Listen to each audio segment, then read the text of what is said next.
Welcome to the Oxen Group Nightly. My name is David Stow. I'm the CEO, President, and Founder of the Oxen Group. On tonight's Oxen Group Nightly, we're going to be talking about our Wednesday market wrap-up for May 18th. We'll also be looking at some new positions that we took today, as well as some of our other current positions and exits. We'll be looking at our update on our extended value portfolio, as well as George's Corner, our forecast for tomorrow's market day, and always check out our disclaimer at the end of the video. Market had its first update after a 4-day skid with commodities rising and stocks rallying. I think the real key to today's rally was a combination of your usually you get a little bit of excitement before the Fed minutes. Typically adds a little bit of a catalyst to the upside. We also had the dollar declining, and that helped equities, as well as oil rising, which helped some of your energy companies and some of those undervalued companies, and sort of compounded amid a whole general market effect to the upside.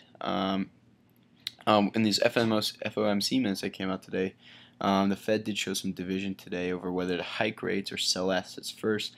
But the general consensus, though, is that change is going to be coming to the current route that we have in the market right now with the Fed, either whether they are going to raise interest rates for borrowing, or they're going to sell those assets. It's kind of a question of what will happen first, but whatever does happen, there is going to be change. I think the key, though, was the oil prices today was really the key to the market, I thought, rising. You saw the thing about today was that crude oil inventories did not rise at all. There were 370.3 million last week, the same exact one this week.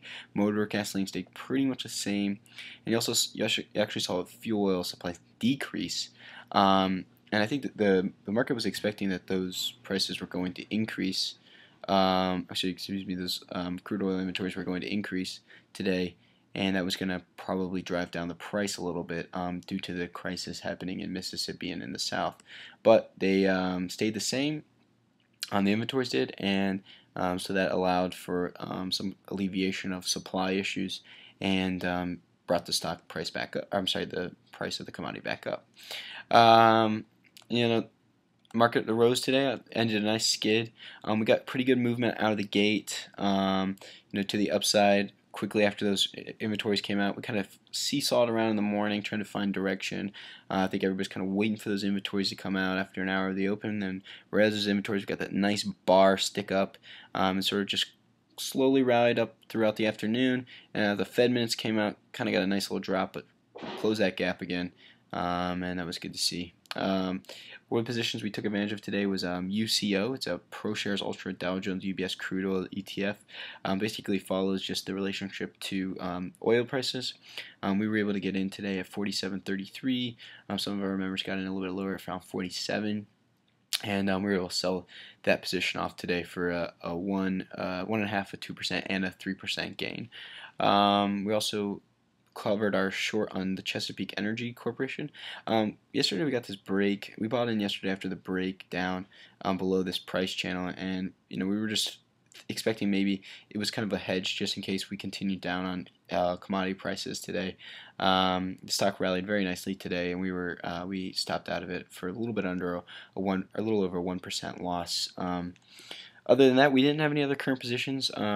We had a couple of recent recommendations that did really well today. Last Friday, we recommended a position in Eastman Kodak, which worked out for more than over 20% gain as of today. We also recommended a position in Avenir Pharmaceuticals today.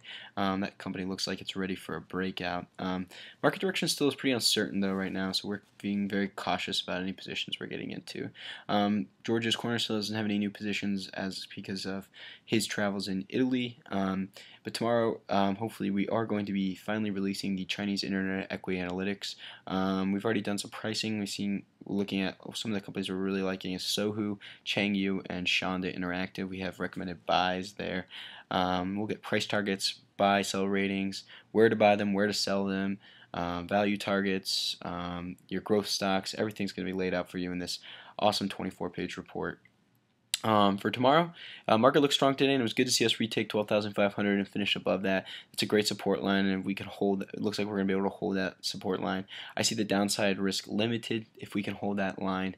We do have important information coming out with the initial jobless claims, existing home sales, and the Philly Fed Index for tomorrow morning. And we also have a little bit of a nice little retail earnings season going on with Dollar Tree, sort of giving me some of your some of your cheaper retail companies, GameStop with the tech, Buckle for teen, and Williams-Sonoma on the luxury side. So we got a really wide array of retail companies coming out tomorrow that should help determine the movement on that sector tomorrow.